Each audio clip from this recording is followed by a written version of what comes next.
and back again. Blue, I've got the blues since they amputated my boots. Lordy, Lordy, war is, well, you know, I don't have to tell. Oh, I've got the alcoholic blues, some blues.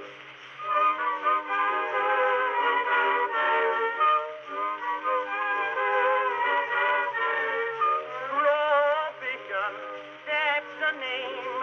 Prohibition drives me insane. I'm so stressy, soon I'll die. I simply grind, evaporate, I scarce that dry. I wouldn't mind to live forever in a train if my thirst had only let me quench, and not with Bevo or ginger ale. I want real stuff by the pail.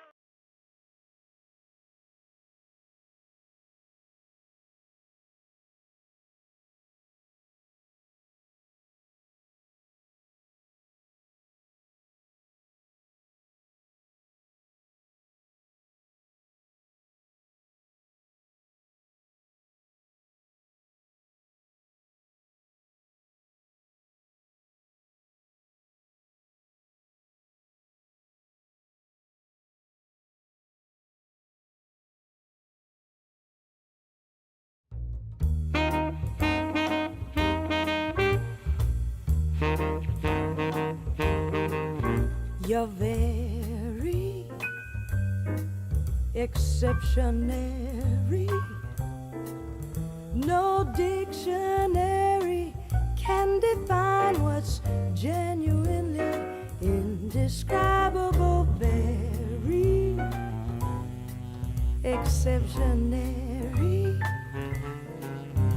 No ordinary phrase can capture you. Now some might say that you're tremendous.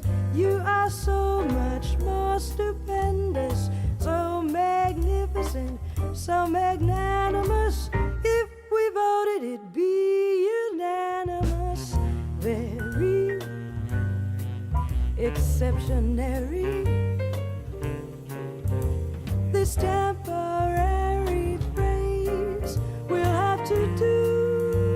It's true for my very exceptionary you.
Exceptionary.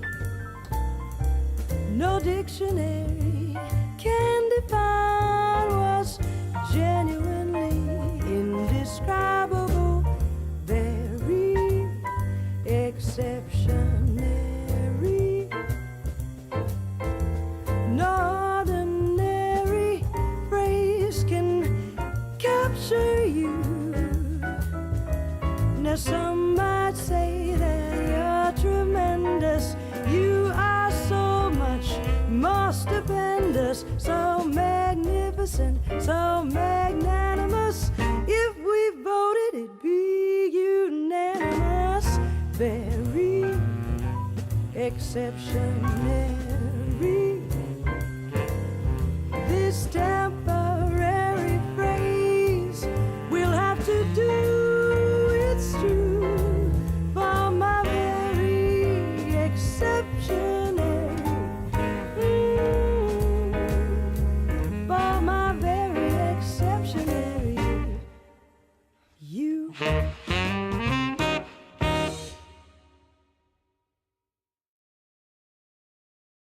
I've been having these thoughts, and we're just waiting in line to wake up.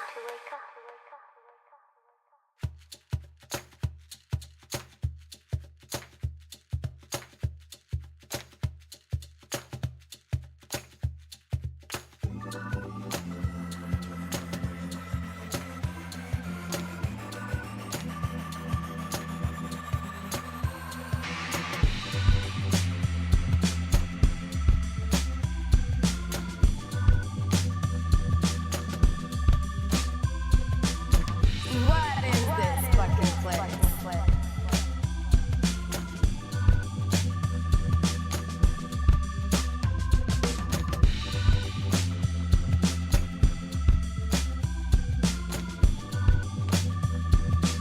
Are we dreaming?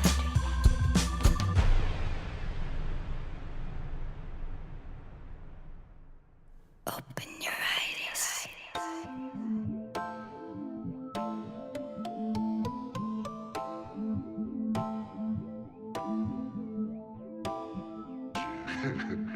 Everything that you hoped for, what you dreamed about being a part of, is a fabrication. Your art. Your culture is the shell of other men's ambitions. Ambitions beyond what you will ever understand.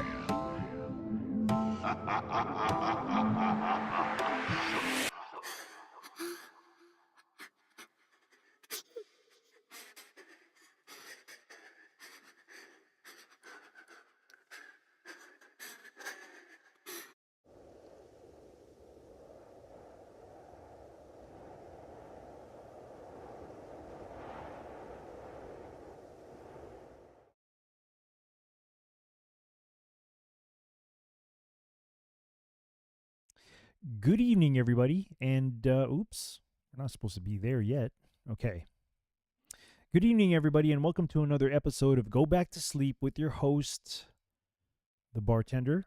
And also, I'll be introducing my co-host here in a minute as soon as I'm done reading tonight's random read.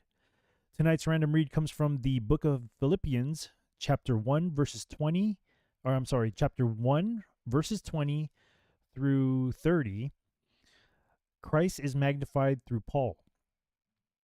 According to my earnest expectation and my hope, that in nothing I shall be ashamed, but that with all boldness, as always, so now also Christ shall be magnified in my body, whether it be by life or by death.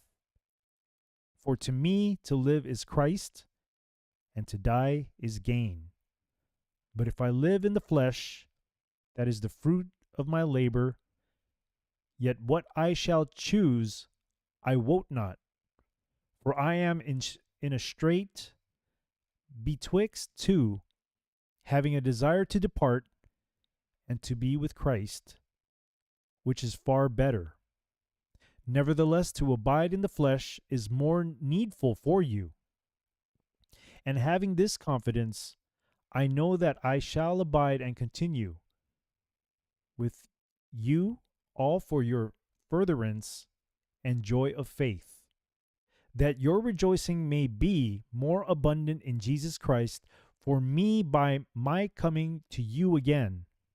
Only let your conversation be as it becometh the gospel of Christ, that whether I come and see you or else be absent, I may hear of your affairs, that ye stand fast in one spirit, and one mind striving together for the faith of the gospel, and in nothing terrified by your adversaries, which is to them an evident token of perdition, but to you of salvation, and that of God, For unto you it is given in the behalf of Christ, not only to believe on him, but also to suffer for his sake, having the same conflict which ye saw in me, and now hear to be in me. Once again, this random read comes from the book of Philippians, chapter 1, verses 20 through 30. Christ is magnified through Paul. Wow. So that random read right there, I definitely needed to receive that message today, because I've been going, it's just been really, mentally and spiritually, it's been really rough for me. So I really needed to hear that, because as Jesus suffered, not to say that I am Christ, but those who follow, we have to go through the same suffering as he did. So it just reassured me that I guess I'm on the right path, I guess you can say. Anyhow, let me go ahead and introduce my guest for tonight. Java, are you there, my friend? Oh, there you are. Say it again. Can you hear me? Yeah, we can hear you now. So, and then also that verse was talking about that it's worth it, like to keep taking the steps and keep moving forward, and that when one is experiencing certain types of hardship, that it can be a pointer towards where we're going or what it is that we're doing, Right. But when we're living in this world of the flesh, it can really, sometimes it doesn't click. At least for me, it doesn't click in my head. Sometimes it feels like a burden getting really heavy on my shoulders, and even though I fall, even though I kind of feel that it's difficult, I still get back up and I still talk to God and ask him for help, for guidance, to help strengthen me to go through what I need to go through. But like I said earlier, it's definitely something I needed to hear today. You know what I mean? And I like what you said. You're absolutely right. The rewards are definitely going to be worth it at the end. Because to be honest, like the true happiness is not going to be here. Right.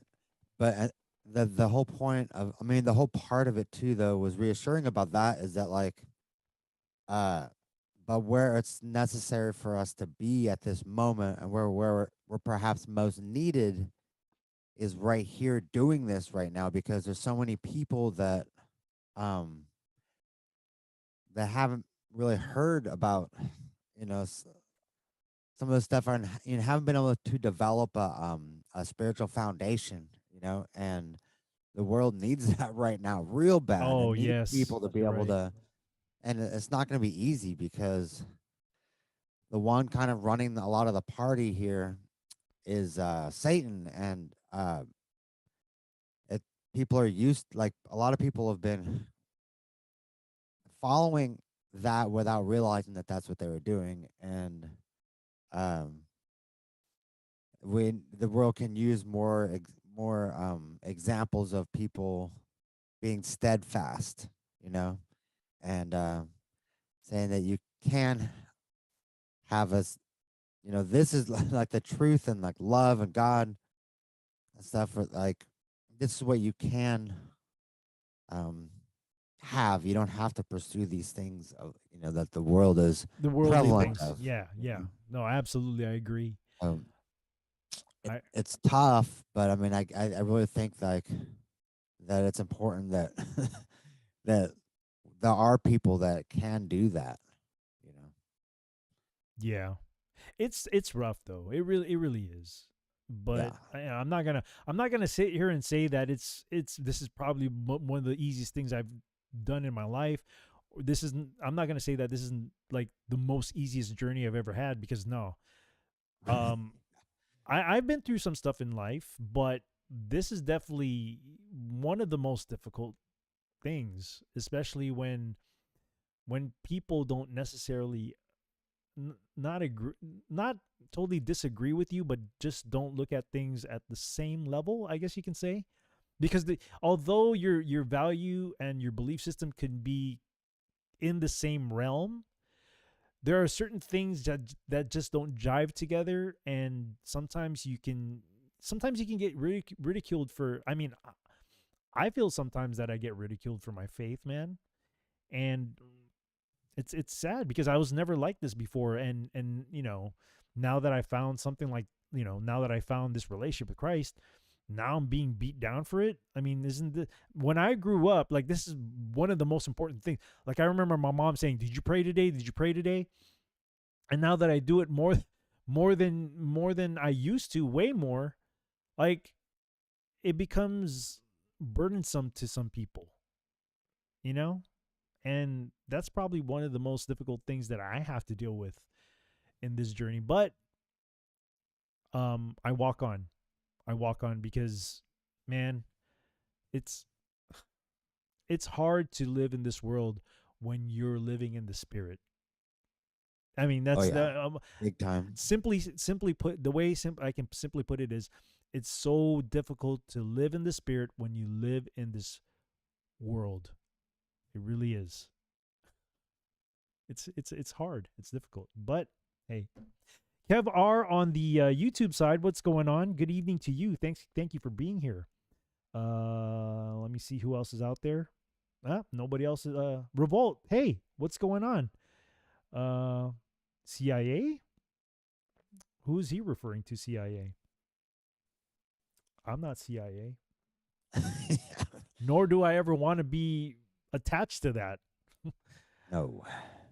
And honestly, this whole thing comes with a great segue into the artist that we're going to be talking about today, man. Oh man, this is a doozy 5,000. If you know what's going on already, this shouldn't be easy. I mean, this shouldn't be difficult to determine, right? It's not that surprising, actually, but it's just interesting. It's interesting. And there is a video attached to this, that not the music video, but another video that I want to be able to share, which I didn't even know about.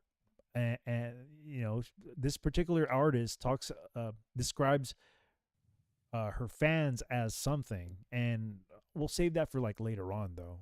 And I didn't realize that there's a lot of interesting things about, like, the psychology of this person. Yeah. And also some of the theories that are attached to her becoming famous as well, with one of her friends, I guess you could say, or maybe a best friend. I don't know. But, and also the people who she looks up to as influence as well is a very interesting thing. Good Lord. Yeah. It's a very interesting thing. There's one that's like the one that she adores the most that is, ooh. The one that she adores the most is probably one of the most evilest that are out there right now. Yeah. I would say the Aleister Crowley of the present time, maybe to that degree, right? Like if they had been alive at the same time, this person would have been Crowley's protege, that one who the artist looks up to. Yes, absolutely. Y'all are in for a treat tonight. Yeah, man. Boneless chicken in the house. I was supposed to work on music with you today, but I said no, man. The artist you gave me today, I just have to look for more content for tonight's show, man, because this person is involved with a lot of weird stuff, man. Even the concerts that this artist throws, it's all in your face, man. There's no denying what side she's on. Especially if she says, "Look towards the darkness." Yeah. It's pretty bad. It's really bad. All right.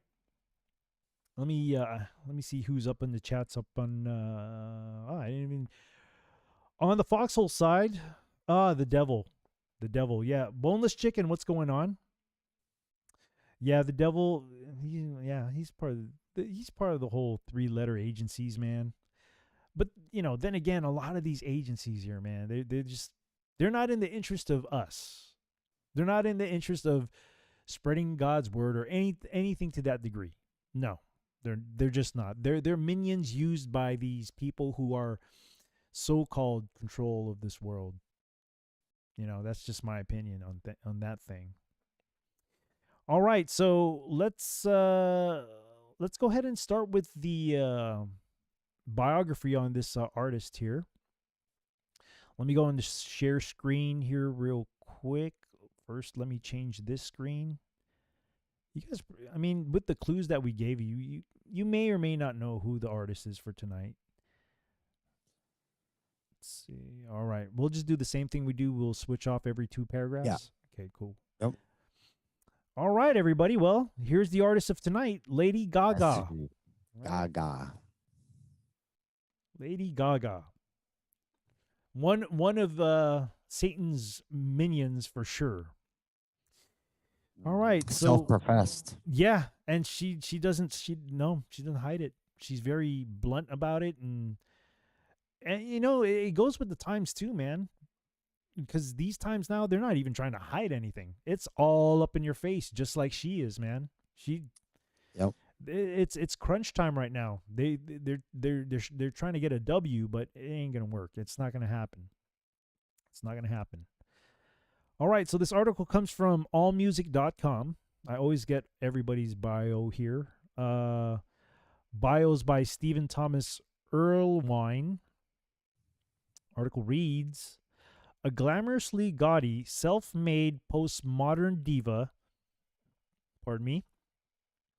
stitched together from elements of Madonna, David Bowie, and Freddie Mercury. Lady Gaga was the first millennial superstar. Well, there's a problem right there. Millennial. I'm just joking. I know I probably got some millennial listeners out there. That was just a joke.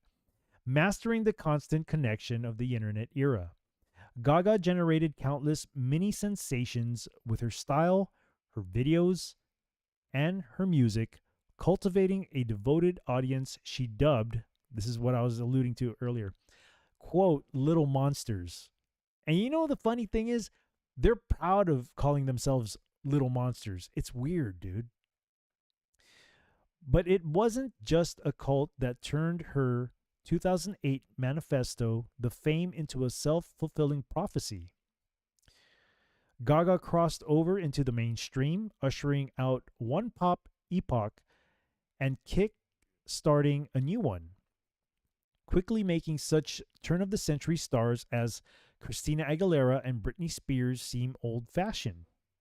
It was quite a trick for any artist to pull off, but especially impressive for one who specialized in repurposing the past, particularly in the 80s, for present use, creating sustainable pop for a digital world.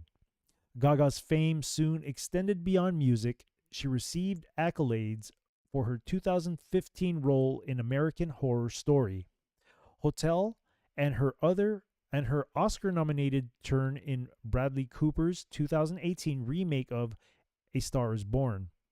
Within 2 years, she returned to the top of the Billboard 200 with Chromatica, that notched another top 10 with her second standards album, Love for Sale.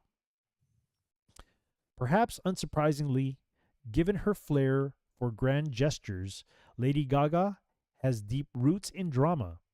Born Stephanie Germanotta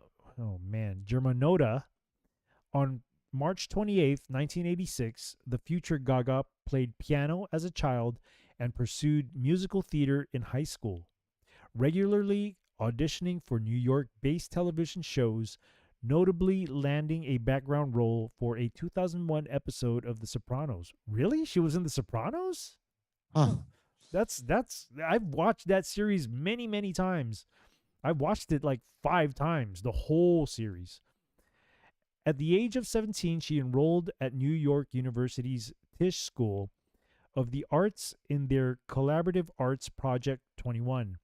As she studied, she continued to eke her way into showbiz, winding up with an appearance on MTV's short-lived post-punk reality show Boiling Points in 2005. Not long afterward, she left school so she could concentrate on her music fronting a band called SG Band, which released 2 EPs prior to splitting. Germanota then teamed with producer Rob Fusari, a collaboration that produced not only her stage name Lady Gaga, but recordings that led her to singing that led to her singing with Def Jam in the fall of 2006. Wow. Um, can you share the article? Oh, I'm sorry. Amateur day, amateur night. All right, you see it? Cool. Her association with Def Jam was short-lived. The label dropped her early in 2007. Wow, so less than 6 months. She rebounded by working with the performance artist Lady Starlight. Hmm. Have to look into that one. Interesting names. Yeah. That almost sounds Luciferian. Oh, absolutely. The two developing the Lady Gaga and the Starlight Review, a tongue-in-cheek neo-burlesque act that gained positive press and proved to be her last stop before signing with Interscope later in 2007. While on Interscope, she created a bond with Akon, who convinced Interscope head Jimmy Lovine to have her co-sign with his Con Live imprint, and Gaga began working with producer-songwriter Red One, a union that led to the songs that would bring her fame: Just Dance, Love Game, and Poker Face. These songs form the foundation of The Fame, the debut album that appeared in August 2008. The Fame Monster. And that eye right there is symbolic as well. Oh, she has a lot of that Egyptian yeah, the eye of Horus. the eye of type Horus. stuff. Yeah, she always does that, man, with the makeup and all. Mm. Yeah, they're all into the old ancient Egypt stuff. Yeah. Initially, Lady Gaga had greater success in Europe, thanks in large part to the Just Dance single, which earned club play in the U.S. and chart placement in other territories. Gaga's march towards the top of the American chart was slow, but Just Dance reached the peak position in January 2009, followed swiftly by Poker Face, the single that firmly pushed her into the mainstream. Its popularity growing so large, it often functioned as a punchline on TV, in addition to winning a Grammy for Best Dance Recording. Love Game and Paparazzi also appeared as singles before Gaga released The Fame Monster in time for the holiday season of 2009. Interesting name for this album. Yeah. The Fame Monster. And that T looks like that T of monster right there is interesting. Where at? And that picture right there. Oh yeah. Yeah, it looks like of course they always need to have to blaspheme God in some way somehow, right? They always have to. Yeah. The mini before I even read this, right? This is the time where I started to notice music changing too. I don't know if you kind of observed that too during the time of 2009 towards 2010. Things started to change with music, man. They started to be more expressive about certain things that weren't expressive before. You know? So the timing of all this stuff is just, it wasn't just her. There was just a bunch of other artists that came out that were turning more towards showing stuff that people would normally not show in music videos or even talk about, at least openly, you know? Right. It's like the past 13 years or so, 14 years even, has been like the next phase, a more blatant phase with a lot of this stuff. Yep. And because of the changes during that time, man, the generations have just become more disrespectful and I Yeah. don't know. The behaviors have definitely it's different. The behaviors are so different, you know? All right, let me continue. The mini LP, available separately and as a package with the Fame, contained the single Bad Romance, whose popularity soon revealed Poker Face and helped kickstart a stellar year for Gaga in 2010. That year, the hit singles Bad Romance, Alejandro, and the Beyonce duet, Telephone, along with the successful Monster Ball Tour. Monster Ball Tour? Really? Put Lady Gaga front and center with the public as she worked on her sophomore album, announcing its May release on New Year's Day 2011. The steady march to the summer unveiling of Born This Way was preceded by the release of 3 singles. Born This Way, Judas, which is what we're going to be discussing tonight, and The Edge of Glory. All of them reached the top 10, and the empowerment anthem Born This Way hit number 1 soon after its release in February 2011. The accompanying album arrived to mixed reviews, but eventually reached double platinum status. Wow.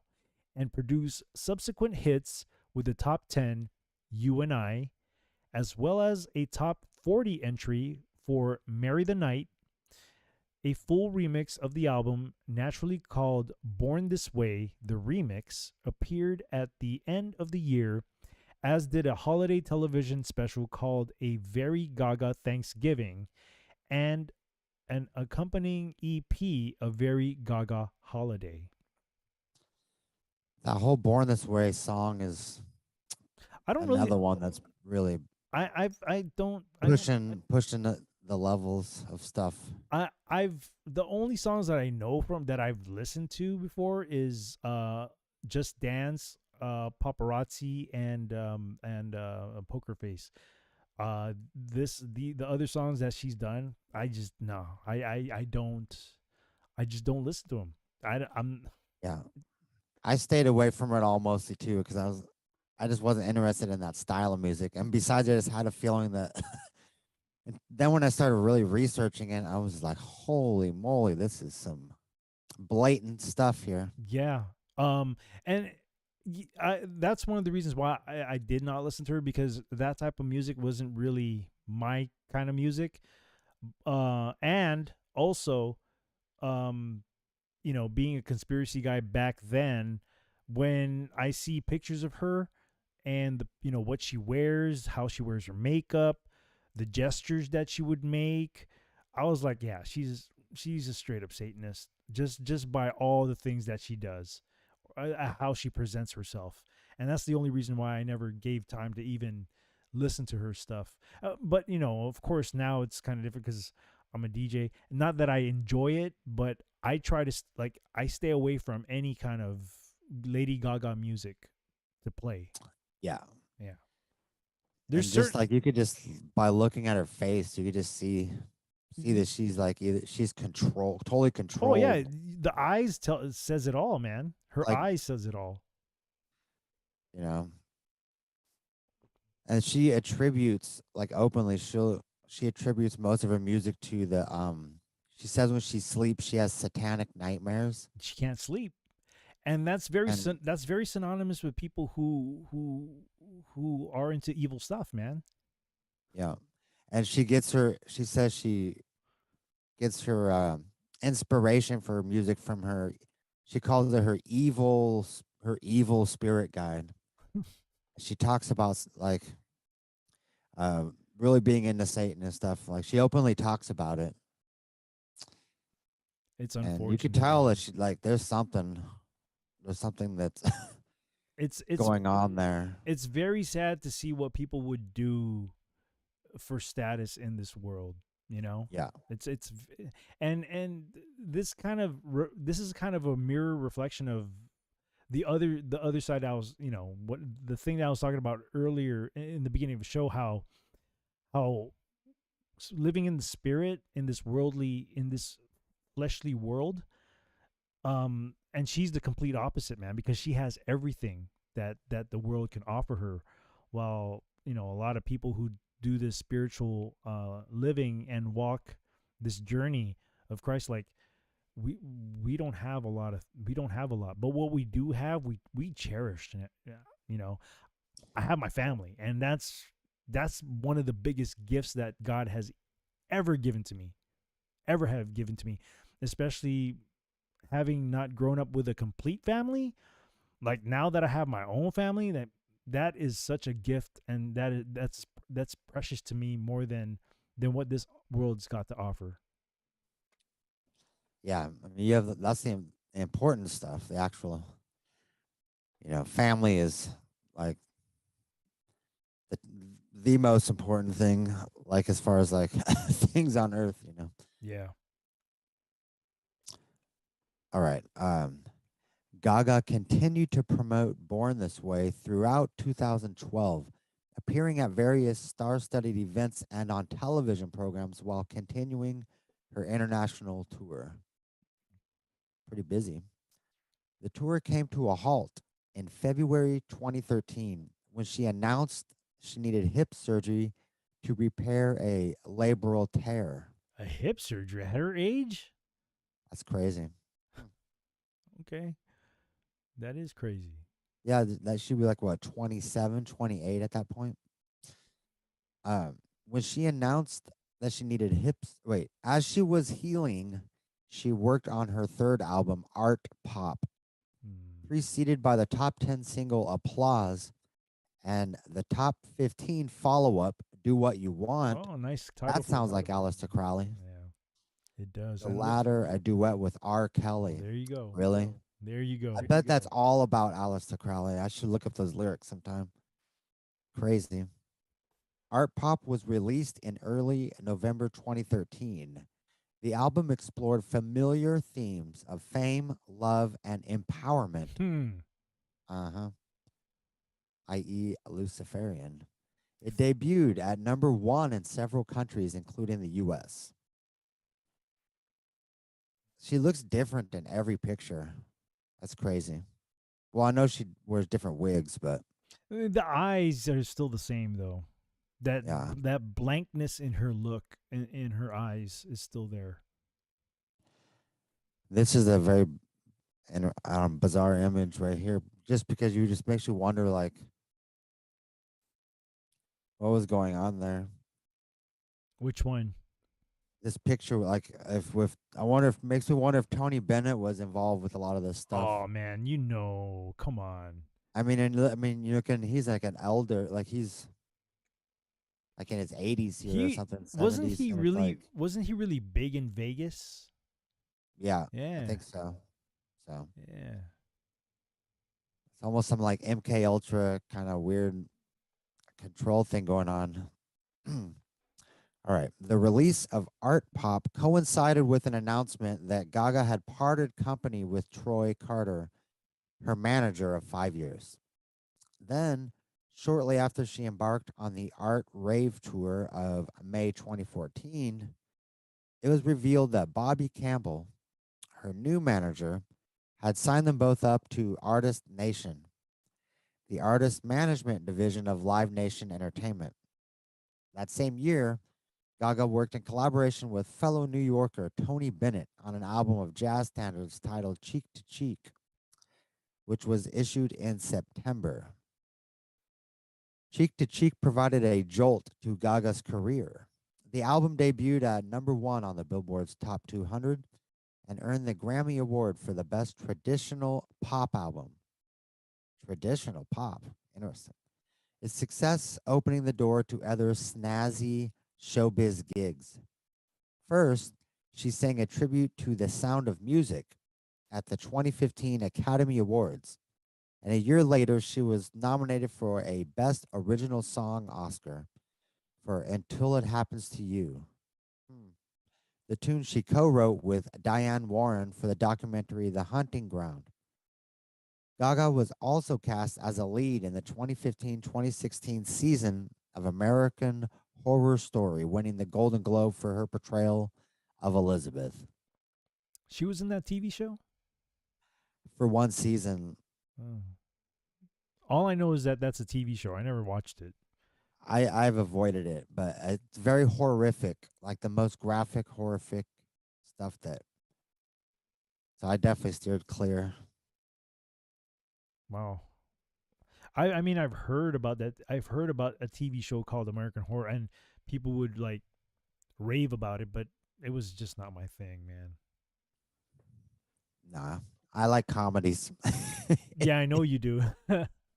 I like a good laugh too, man. The old Chappelle stuff is hilarious. Yeah, All right. yeah, really funny. Yep. She turned with new music on 2016's Joanne, which was inspired by her late aunt of the same name. Drawing on glam rock, disco, and folk, as well as dance pop, the album featured an impressive list of collaborators, including Mark Ronson, Nile Rodgers, Father John Misty, Josh Homme, Florence Welsh, Tame Impala's Kevin Parker, and Beck, featuring the singles Perfect Illusion, John Wayne, and Million Reasons. The album debuted at the top of the Billboard 200 but quickly lost traction on the charts. It wasn't until February of 2017 that the success of her Super Bowl halftime show would set Joanne on the comeback trajectory. Is this the halftime show that was very like controversial? Uh, I'm not sure because yeah, like it didn't have any, it wasn't as controversial as any no wardrobe malfunctions or any of that, but that definitely had a lot of symbolism in it. But then again, what halftime show doesn't have any? Exactly. You know what I mean? Exactly. It was just her turn to do the ritual or whatever.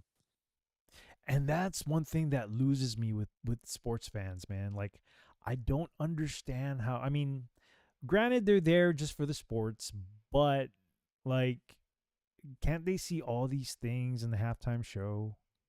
You know, I mean, the halftime show is like one of the biggest performances ever. Yeah.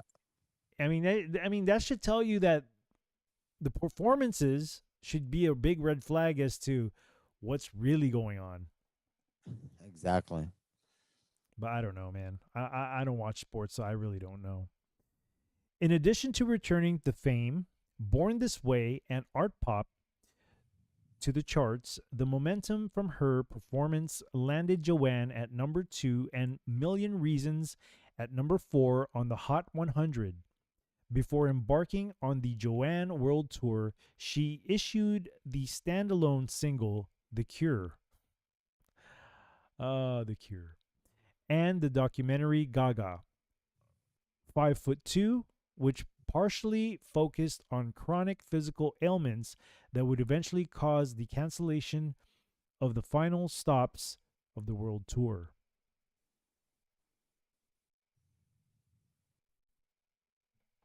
I'll take this one. Those paragraphs are short. In 2018, Gaga made the leap to the silver screen by starring alongside Bradley Cooper in his remake of the classic Hollywood fable, A Star Is Born. Upon its release in October, the soundtrack to the film debuted at the top of the Billboard and UK charts, while the film itself turned into a commercial and critical hit. Lady Gaga earned 2 Academy Award nominations for A Star Is Born, a nod for Best Actress, and as a co-composer of Shallow, which was nominated for and won Best Original Song. After its win, the song reached number 1 on the Billboard charts.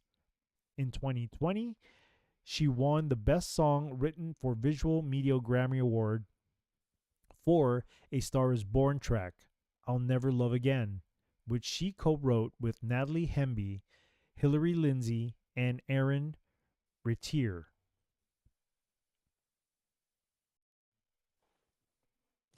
All right, and here is the final one. Gaga's Grammy win arrived as she ramped up the release cycle for Chromatica, her sixth LP, a return to glitzy dance pop.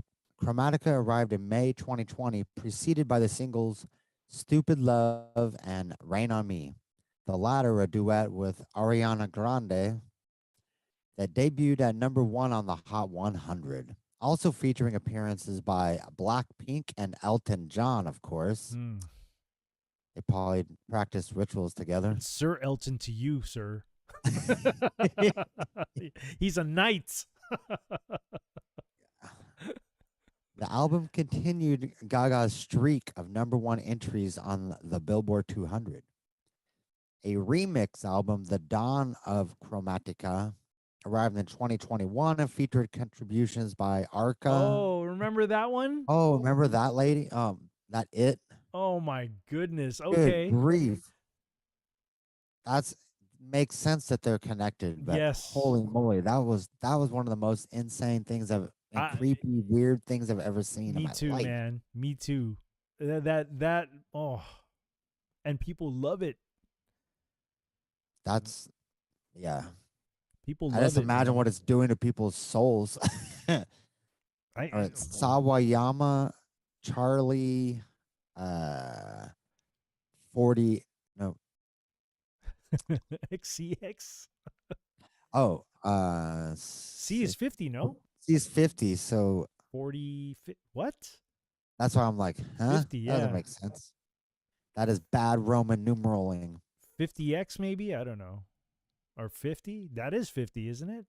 Yeah. You're right. That would they they don't need the superfluous X's. Just put the C, man. Oh, I see what they did. Because Cancels each other out. well, because they didn't want to put Charlie C. Because people would say, well, what does C stand for? You get what I'm saying? Yeah. Yeah. XCX. Oh. Because if there was a It's standalone almost C, another way of yeah. saying sex. XCX. It's like spelling Ah, good catch, man. Good catch. sex. Okay, let's see. That same year, Gaga remained in the spotlight, singing the national anthem of course, at Joe Biden's inauguration ceremony. Joining the cast of Ridley Scott's House of Gucci and celebrating the 10th anniversary of Born This Way with an EP dubbed Born This Way Reimagined, meaning I have no new ideas, which showcased covers by Kyle Minogue, Yeah. Big Frida, Orville Peck, Years and Years, and others. She also reunited with Tony Bennett for a follow-up to their 2014 collaboration, a Cole Porter tribute dubbed Love for Sale. The following May, Gaga contributed a classic arena power ballad called Hold My Hand to the Top Gun sequel, Top Gun Maverick.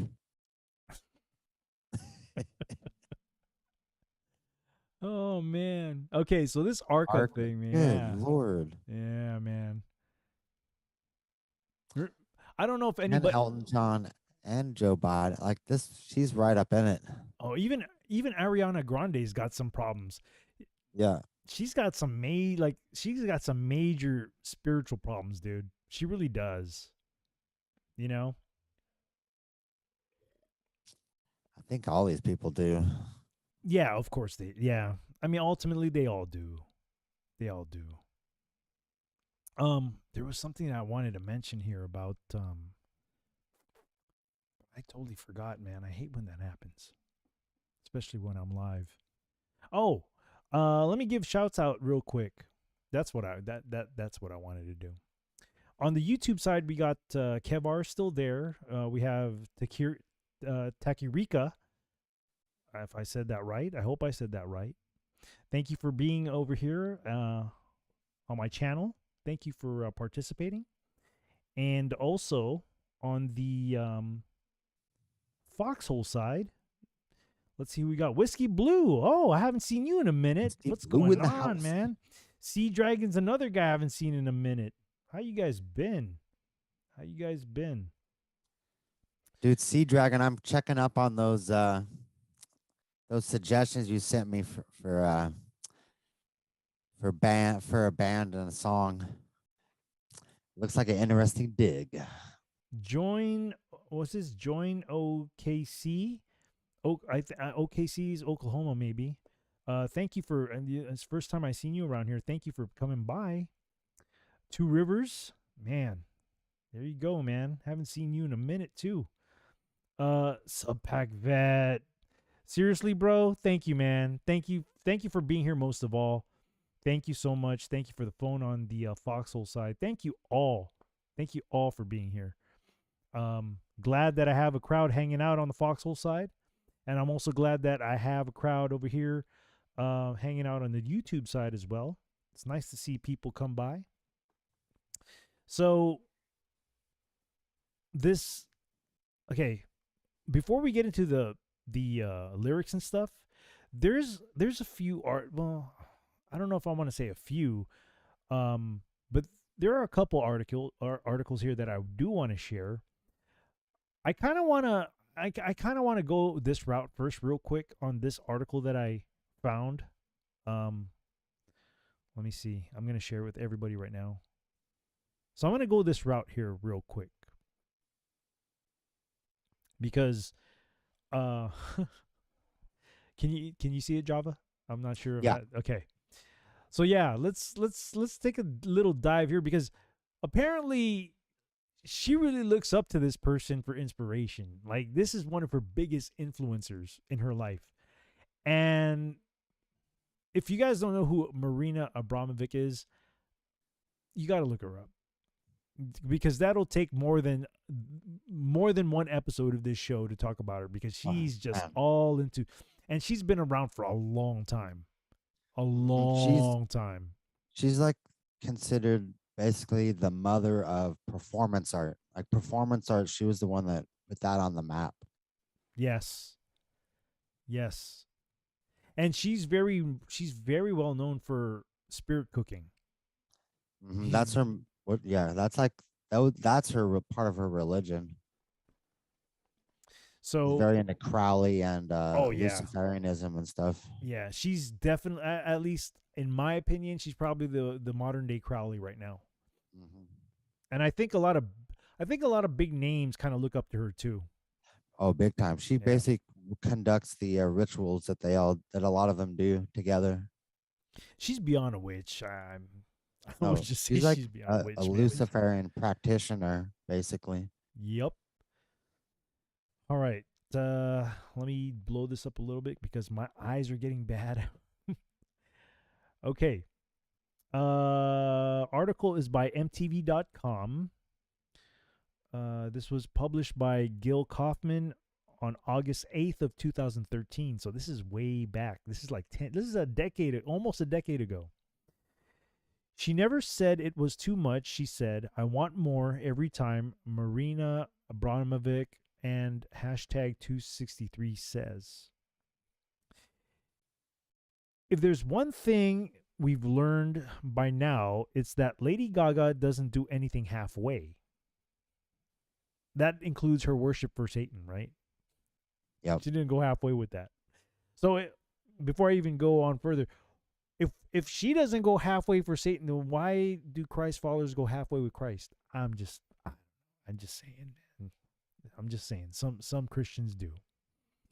Whether it's wearing ankle hobbling footwear or literally performing until she almost breaks her hip, Mother Monster really is nothing if not committed to her art. So when Gaga took a trip upstate last week to study with legendary performance artist Marina Abramovic, known for her endurance testing works, it stands to reason that the singer didn't pull up short when Abramovic put her through the paces for more than 20 hours of training in the rigorous Abramovic method. Have you ever seen that video, man? Yeah, I've seen parts of it. That is crazy, man. That's crazy. A silver of the results can be seen in an article, ID 1711989, NSFW, whatever It that has like a is. weird blip in it. Like it should, like if you just jump, like ignore the parts in the brackets. I think. Oh, okay.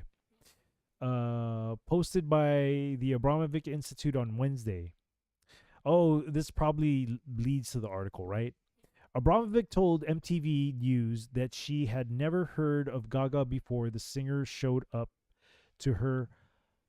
To her, quote, the artist is present Mama show in 2010. I was not aware she was there, Abramovic said. But after the singer visited, Twitter blew up with activity, and all of a sudden, the young audience for the show exploded. Could could this could this probably also skyrocketed her career as well, because she became even more popular, right?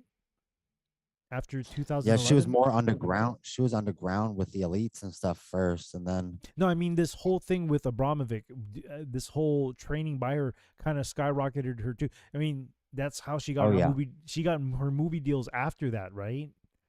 So the rituals that they did probably, yeah, like catapulted her forward.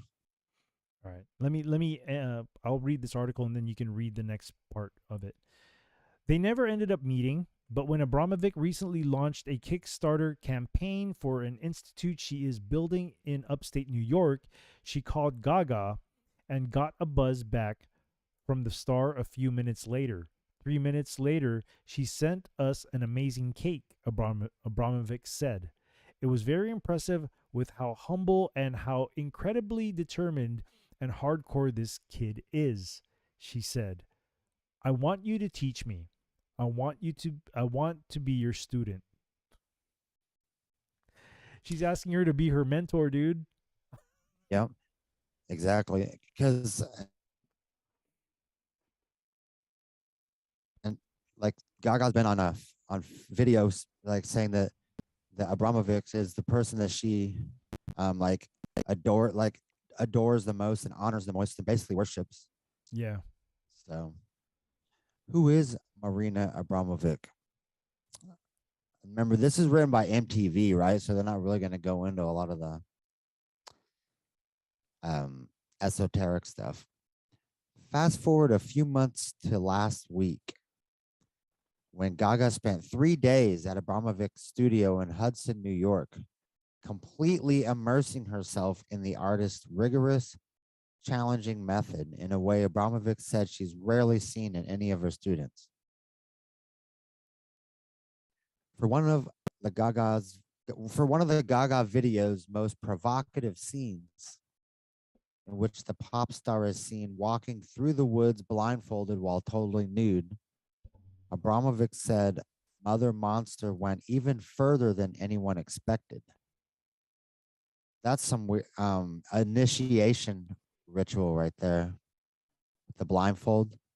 Yeah, the Freemasons do that. That's like a death to self and birth into the new into the new Yeah. life, right? That's their Yep. that's how they baptize, right?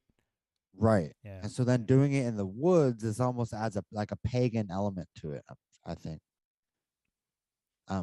She is a hardcore student, Abramovic said. I had to blindfold her.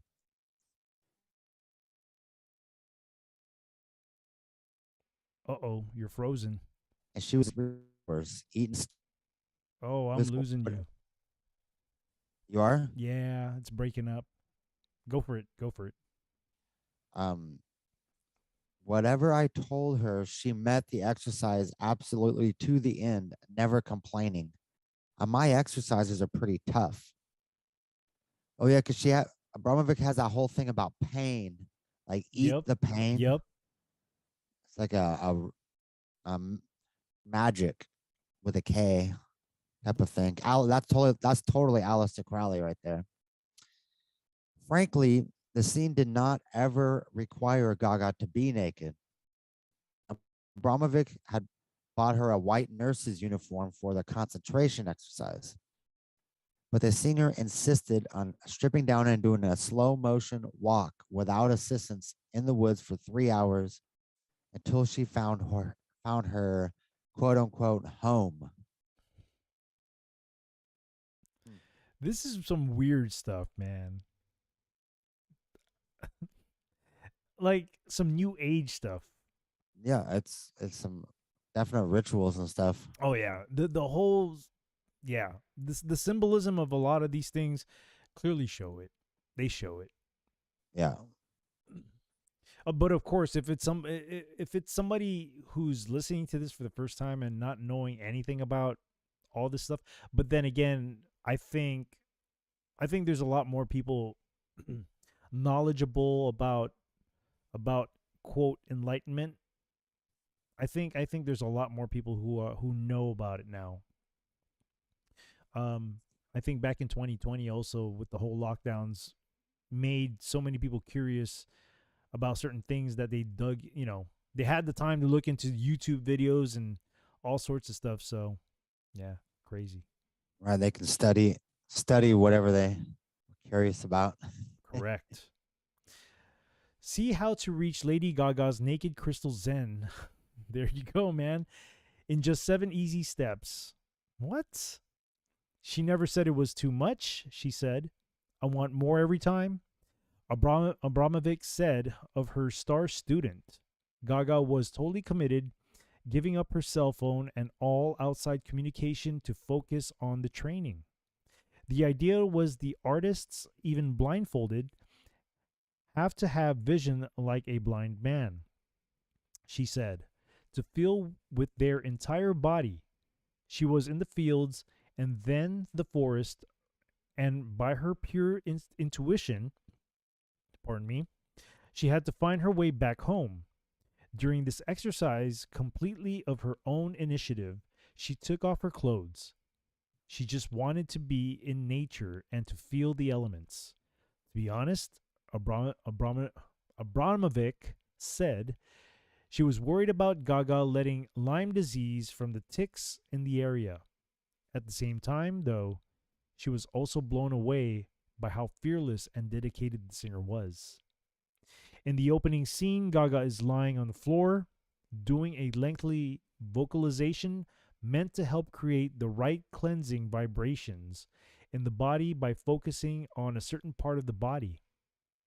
Gaga was focusing on the A sound, which comes from the heart, and Abramovic said Gaga seemingly had no blockage in that part of her body, producing what she described as an eruption of sound.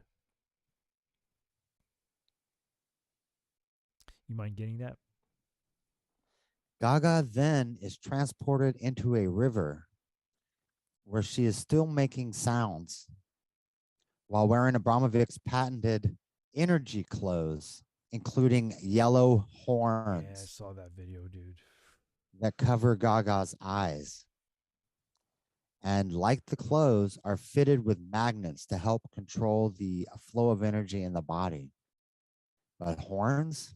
Yeah, I saw that video, man. It's you can hear the distinction of the sound too, because when I heard the vibration of that sound, I was like, oh my gosh, it sounds horrid to my ear, but it was a very distinct sound. It was, man. I felt like she was my daughter, Abramovic said of the scene in which she and Gaga are seated, facing away from each other in a river and taking in the natural beauty around them. It was not about looking at each other. It was not about the forest. It was about being in the present, two human beings. They make it sound so positive, but they're really doing like all this dark stuff. It's ritualistic stuff, man. It's rituals is what they're doing, man. Yep. Yeah, just go ahead and grab that. I'll grab the last 3. Abramovic, who plans to release a longer cut of the video at some point, says she felt so much of the spirit that I have in her. So much of the spirit that you have in her. That's an interesting way to say things. Like possession? Yeah. Heaping praise on Gaga for stripping away the trappings of fame and completely submitting herself to the method, capitalized. The method. Hmm. Mm, Method, huh? I respect no compromise. She has everything it takes to make it, Abramovic said of Gaga's tenacity. I found somebody who can really be a spokesman for something that means so much to me. Gaga Ah, wow. Right there. passing down Abramovich the is, passing down the torch or something like that. yeah, or like the things that Abramovich you know, follows and believes. Now she has someone Oh, that's huge that can be the one that's like the advertise for her, mhm. promoter. Yes. And to spread that kind of message that she could spread the message better. Because pouring blood on the walls and stuff in a ritual, like if you've seen those videos of Abramovich, she's Yes. like pouring pig's blood on the walls Yep. and stuff. And that not everybody can get down with that. But if you have this singer singing these catchy tunes to people and you can tell them the same kind of the same message or point that it's a lot more like spreadable or communicable. Like Gaga can get the word across about this, about who Abramovic worships. She has a huge following. Gaga does. Yeah. So it's very easy for her fans to get into this stuff. Right. Wow. Wow. Where am I? Gaga's video is part of the Kickstarter campaign to raise money for the Marina Abramovic Institute. Wonder what that institute is all about. Just saying. Like That's what I'm wondering. certain foundations, I don't know. I'm just a thought. A $20 million living museum and workspace in Hudson, New York that the artist plans to build to warehouse her works. Nice choice of words, warehouse. And foster new generations of artists, really. Since it kicked off in late July, the Kickstarter has raised more than $250,000 toward an initial $600,000 goal, with more than 70,000 of that coming in since Gaga video went live on Wednesday. Among the incentives Abramovic is offering is a live hug from the artist at a to be announced location for $1 and instructions on one of the methods via live stream for $25. And the sad thing is, the fans they'll pay. That's the sad thing about it. They'll pay. All right. Let me see what else I got here. Wow, that's crazy. Let me see. Is this something? Oh, okay. So from that, let's go here to this article real quick. So I found this from The Guardian, and this is like this is mainstream media, right? TheGuardian.com. Yeah. And I found this because I think this is interesting too. She's influenced heavily by Abramovic, and let's dig into her brain and see what she's all into, right? Not that we already kind of know, we have an idea. It says here the article was published back in May of 2011, May 12th, 2011. So these are pretty old. And in an exclusive interview with Simon Haddenston for this Saturday's Weekend magazine, Lady Gaga talks religion, bullying, and growing horns. Growing horns, huh? Lady Gaga has described her relationship with her fans in religious terms, saying, "If I can be a leader, I will." In an exclusive interview with The Guardian, the singer, whose current single is called Judas, which is what we're talking about tonight, refers to her recent Monster Ball tour as a religious experience. becoming for many an alternative to organized faith. But she goes on to clarify it's more like a pop culture church. The pop star has developed a devoted fan base over the last 2 years, and her single Born This Way is being championed as an anthem for the disenfranchised, particularly in America. Yet she insists it's more look at that. There it is. Yeah. It's more self-worship, I think, not of me. I'm teaching people to worship themselves. There you go. That's Aleister Crowley and Luciferianism. You mind getting those? The three? Sure. Gaga gives her own explanation as to why her fans, who she dubs monsters, have come to look to her for guidance rather than the establishment. See, this is what Wait. Abramovich has groomed her to do. Establishment? She is part of the establishment.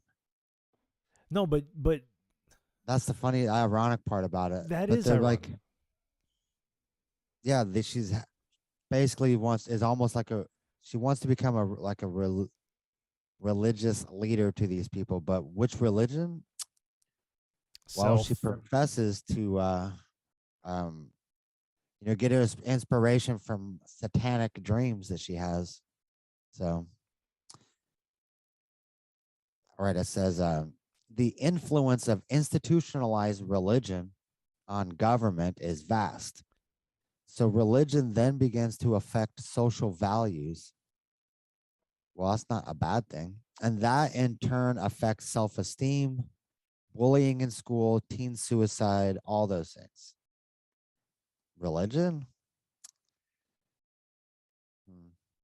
It puts me in an interesting position as an artist whose fan base is commercial and widening.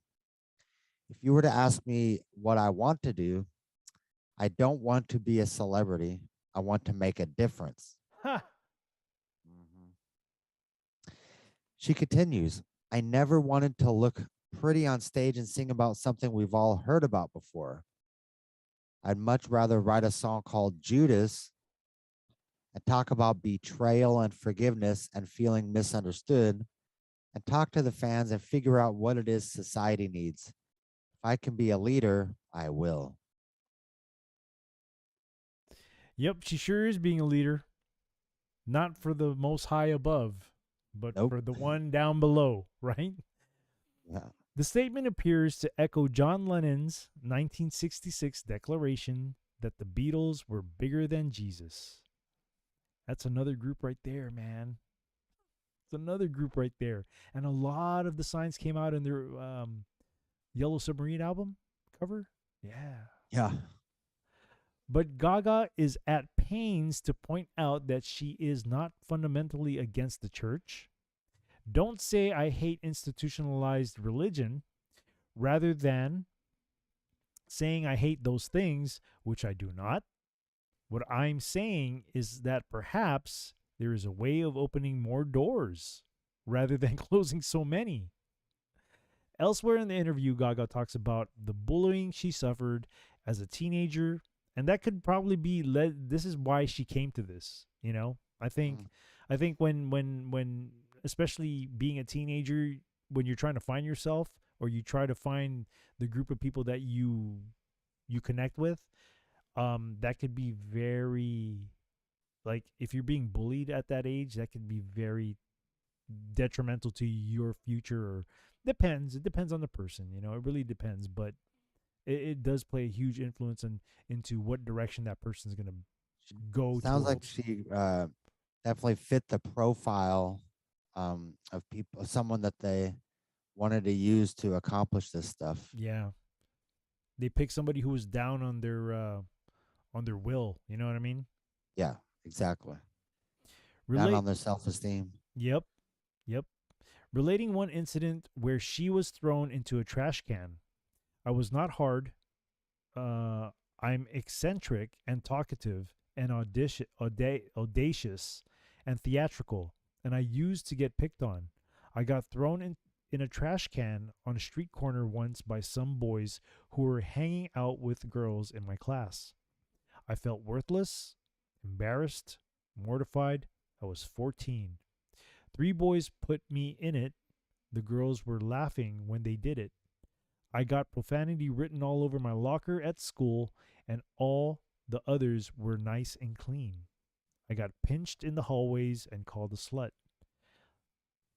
Sounds like typical junior high. Yeah, I think that's the end of the article. Yeah, I man. mean, that happens to most people in junior high. It does, and I don't think a lot of children can handle that though. Which and part of it too is like how the parents raise their child. So, some for me, and I can only say this for at least for my children, right? I don't baby my children. Like I remember, like for example, if when my daughter was learning how to ride a bike or when she was learning how to walk, I let her fall, dude. And I don't. And when she fell down, I wasn't the type of father. Neither was my wife. We're not the type of parents to be like, "Oh, my baby," and we were never like that. We just like, yeah, come on, get back up and do it again. So I think when a child is raised that way, it kind of gives them a little bit more resilience than somebody who's Yeah. been babied for a long time, because they become very sensitive, man, and it's the parents don't realize that it's essential for them to learn how to be tough, because once they become adults and live their own lives, the world doesn't protect them, you know? Well, at least when I was growing up. I don't know about now. Now is a different I don't know what happened now, but I always thought that not babying your children and make them fail where they need to fail and just tell them to get back up and do it again. I always thought that was a good lesson. It just builds a better character, Oh yeah. you Yep. know? And Now you have people living in their mom's basement until they're like 40. yeah, you do. You definitely do. And you also have these protected, I guess when they were children, they're protected or overly protected by their parents. Now they're working for these big tech companies and social media outlets that's when they start to like cancel people out in social media.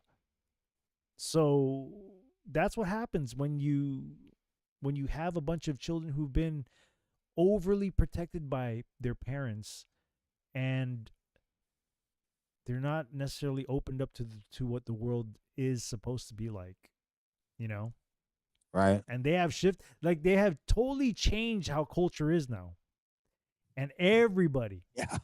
has to watch what they say now. Everybody does. It's weird, man. This is why I do not do mainstream social media. I would be in permanent permanent timeout. I think a lot of us would be. Yeah. All right. Let me go ahead and check out the chats here real quick. As far as the YouTube sides, not much action going on there, but I do have a few watching over there. And on the Foxhole side, still got Revolt, Sea Dragon, Two Rivers, and Boneless Chicken. Thank you guys for hanging out. Thank you. All right, so let's go ahead and go to the lyrics. Are you ready for the lyrics, my friend? Yeah. Let's see. The song's lyrics I couldn't believe some of these lyrics. All right, so this is Lady Gaga's song called Judas.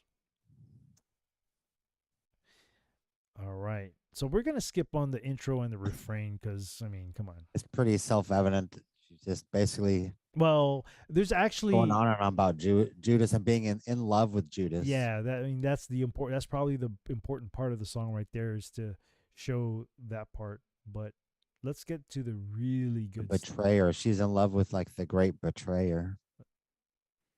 let's get into the meat and potatoes of this song. So you can go ahead and do the first verse, the chorus, and I'll do the second verse. We're Cool. not gonna sing it if it's your first time. We're not gonna sing it. Oh man. I'm just kidding. Yeah, definitely. I'm not gonna sing this one. When he calls to me, I am ready. See, and that is not necessarily talking about Judas there. When he calls to me, I am ready. I'll wash his feet with my hair if he needs. Forgive him.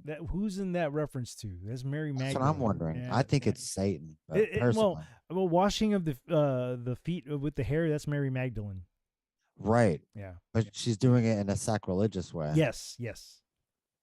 Forgive him when his tongue lies through his brain. Even after 3 times he betrays me. That's kind of like the whole Peter thing, denying. Yes. Yeah. Okay, in the pre-chorus, I'll bring him down, down. A king with no crown. A king with no crown. I'm just a holy fool. Oh, baby. It's Okay. so cruel. You can't be a holy. That isn't that like two things that don't go together, being holy and being a fool.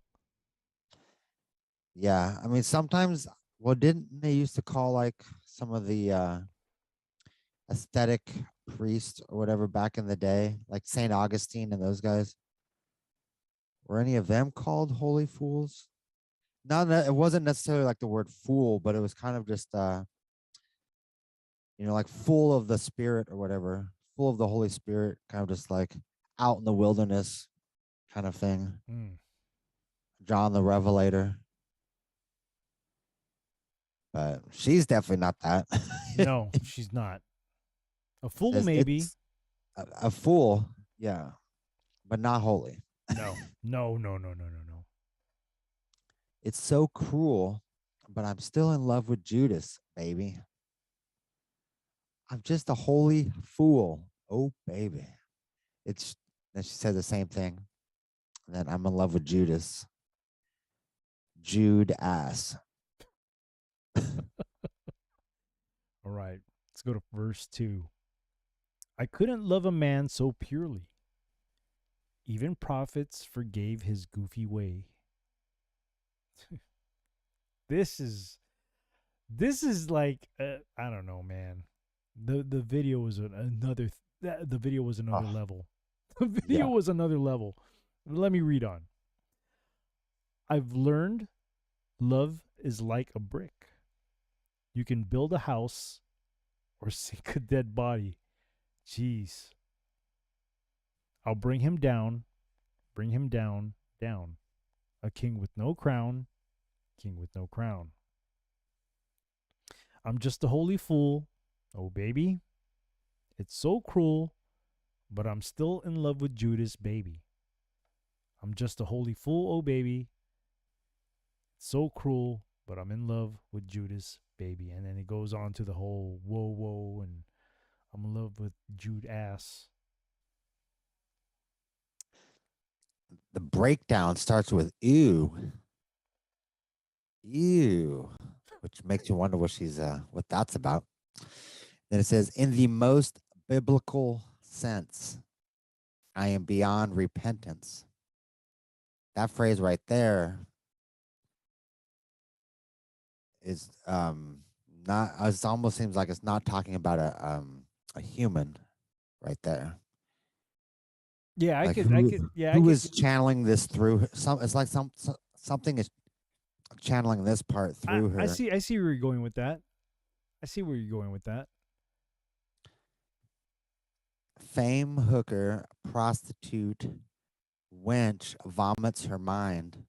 But in the cultural sense, I just speak in future tense. Judas kiss me.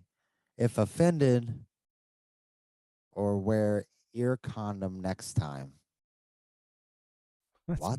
It's bizarre, What man. does that mean? I don't know. I don't know. Oh, I guess you could say it kind of means like if you're offended by it, don't listen to what I got to say, right? Yeah. It kind of Like, sounds like that, doesn't it? Now, I want to say something about the whole I am beyond repentance, man, because I used to think the same way too. I used to have this thought about myself like after all the stuff that I did in my life, I don't even think I'm worthy of of forgiveness by God. And of course I was wrong, but yeah, I don't think and you make a good point too where she could be saying it, it could be some entity saying it as opposed to her saying it herself. I see yeah, where that's just a possibility that popped in my mind when I was looking at that Oh, earlier. it's very possible because a lot, especially after watching those videos of the quote training that she does with Abramovic, she's inviting spirits into her own body. Who's to say that Yep. she's definitely not her when she's in performance mode? You know what I mean? Or in front of the Right. cameras. Yep. Definitely that there's something going on there that's spiritual. There's spiritual stuff going on with her in her in her interviews, in her live performances. There's definitely something there. You can see it. You can just see it just by her actions. I think that's a thing she calls her evil spirit guide. Probably. That's what she calls it. She says she answers to this evil spirit guide. Then that's probably who's talking through her, right? That's what it seems like to me. Let me go to the bridge here. I want to love you, but something's pulling me away from you. Jesus is my virtue, and Judas is the demon I cling to. I cling to. Okay. Do you think that there's an internal battle going on there? Yeah. Could it be that maybe she's having an internal battle where she's trying to, maybe she doesn't want what she has anymore, and maybe it's just too powerful for her to let go of. I don't know. um it's just a feeling I got from that line right there. Jesus is my virtue, and Me- Jesus is Yeah, the because I mean, she at this point in her career, she was definitely all in, like in it deep, almost too deep to come back out again. Especially if she's attending so many of those spirit cooking events. and not to mention the rituals that she does perform in her concerts as well. Yeah, But that doesn't mean that somebody can't, that doesn't mean that there's still a little bit of part of herself that doesn't want it anymore.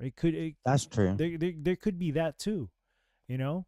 I Jesus was still able to heal people who were possessed, even though people thought that there's no way that that person was going to come back. Jesus was still able to heal that person. So there could be a little bit part, but man, I don't know. I really don't. Where she is, where she is now in her career, and all the things who knows? Who knows? I hope that there's. I would pray for some, for hope for her, but I think But she's she's, just in too deep, man. I think so. I mean, because right after that, she's talking about clinging, like she knows what's, with that, just that one sentence, like knowing what's right, but clinging. Like she's When you grasping. cling to Yeah. something, you're the one holding Yeah. on Yes. to the Yes. thing. You don't want to let go of what it is that you're clinging on to, man. So Right. there And, could and be, that, sorry, there could possibly be a spiritual battle going within. There could. There could be. If they're giving credence to a little bit of that part right there with we're just saying Jesus is my virtue, there could be, you know? when she's like in love with the person who um gave Jesus up to go to his death basically. Right. she's in love with that person, like, and knowing that that person's did that, you know, Yep. and that's the person she's in love with and Crazy. clings to. Crazy. So that makes you wonder. It's like, why would, like, out of all the people, if you're gonna make a biblical reference to people, like to something in a song, why would it be the person who who did that as a, you know, it's almost like an affront on of against like Christianity in a way, Oh yeah, because no, like I agree. I the agree. the one person that really pushed, you know, I mean, of course it all, you know, had to happen and everything, but And uh, I was about to say that you know, just because Judas was the one who kind of gave him up and all these, that, you know, he looks bad and all, but you know, when you look at it, it had to happen, because if it didn't happen, then who knows what would have happened, you know? exactly, exactly, like, How else was God going to prove how much he loved, how much he right, love how much he loves us, right? If it didn't happen. But yeah, man, I would hope that just that line in that song, that maybe there's a little bit of hope for her salvation, maybe. But yeah, you're right. I think she's far gone with the whole everything that she's doing. You know, the fruits of her labor shows. She may say hmm, one thing, but then what she shows is another. You know, right, so I don't think we have to go throughout the whole course. I mean, we've already read that multiple times for the course. So that's the lyrics right there for the music video Judas. And you know what's gonna happen here? At this point, I have to kill the YouTube stream because this is when we're gonna share the music video. But what I will do, well, on top of sharing the music video, I also have another video that I like to share that's in conjunction with stuff about Gaga. And what I'll do on the YouTube end is that I'll drop my I can drop my Twitch link here. Hold on for a moment. Let me multitask. Okay, so I'll drop my Twitch link, and I'll also drop my Foxhole link here if you want to come over and join me there. And you get to choose if you want to come by and watch the video with us, watch the other video, and then because we're going to be talking about the video too a little bit, and that's pretty much going to be the end of the show after that. So to you people on YouTube, I want to thank you guys, Kev R, and also Techurika.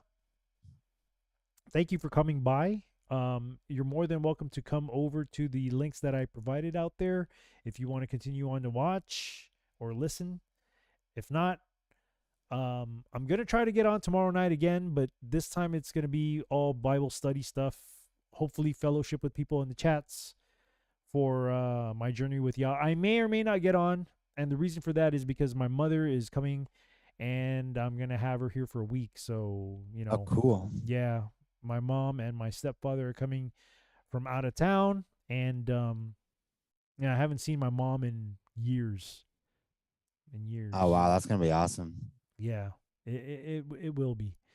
Um, our relationship has been up and down, mostly on the down part, but things have changed and is gotten better now. So I'm really looking forward to seeing my mom after so many years of not seeing her. So it should be a good time. It should be a good time. Cool. Thank you, Kevar. Yeah, you're more than welcome to come over, please. You know, the words have to get out there. Sometimes people need to know these things in order for them to wake up to what the pop Mhm. culture has done to each and everybody, all of us, me included. You know, we've all been hoodwinked by the whole pop culture, by music, especially music, television, movies. We all have. So, and this is a pretty obvious one, but there are a lot of subtle ones out there. But hey, Oh yeah, yeah. thank you again over there on the YouTube end. Let me just hold on, stop my share screen here on this end. Let me bring us back to the Zoom here real quick. So yeah, I'm gonna end the streams out there on the YouTube side. Thank you again for coming by. Once again, I may or may not, it's tentative, I may or may not be on tomorrow, 10 p.m. Central Time for my Journey with Yah, which is usually a Bible study. And I think we're continuing on the book of, oh man, what was it? The book of Luke, I think it was chapter 20 that we're going to start on. So thank you out to the YouTube lands. Hopefully I get to see you on the other platforms. Best night to you guys, and God bless you guys on YouTube. So good night. Oh, wait. Before I go, is there anything you want to plug, Java, on the YouTube end so people can try to check you out too from other platforms? I have a podcast you can check out on most of the streaming services. It is called 4 minutes and 20 seconds. It is just a little bit of comedy for your day. And then I have a channel, which I'm doing a show tomorrow night on the Foxhole Pilled side on the Java channel. You gotta, if you can drop the link on the Foxhole end, I'll copy and paste it, and I'll shoot it out in the YouTube end if you can do that. Okay, right now, cool. Because we're all about building each other up here. We're all about building each other up. Sea Dragon saying Klingons like Star Trek. Not that kind of clinging, but hey. Those kind of Klingons go with the rings around. There's rings around Uranus. There's Klingons. Anyway, there's a link. Okay, I'm dropping it on the other side.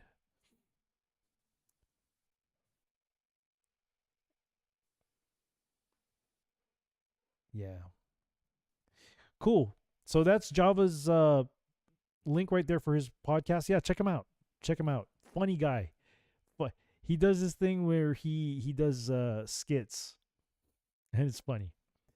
So good night to you guys out in the YouTube lands, and hopefully we get to see you guys on the other platforms. So God bless you guys, and hopefully see you tomorrow.